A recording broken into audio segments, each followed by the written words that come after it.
what? My worship is what gives him a seat. And suddenly I realized that if I have no worship, he has no place to sit. I have been trying my best to get God to sit in my complaints and my frustrations and my attitude. And the only person who's attracted to dryness is devils. The Holy Spirit is attracted to water. And the water is worship. And when I worship, it starts to rain.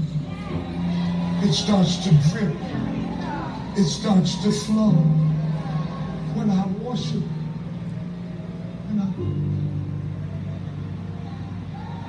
I hear the sound of an abundance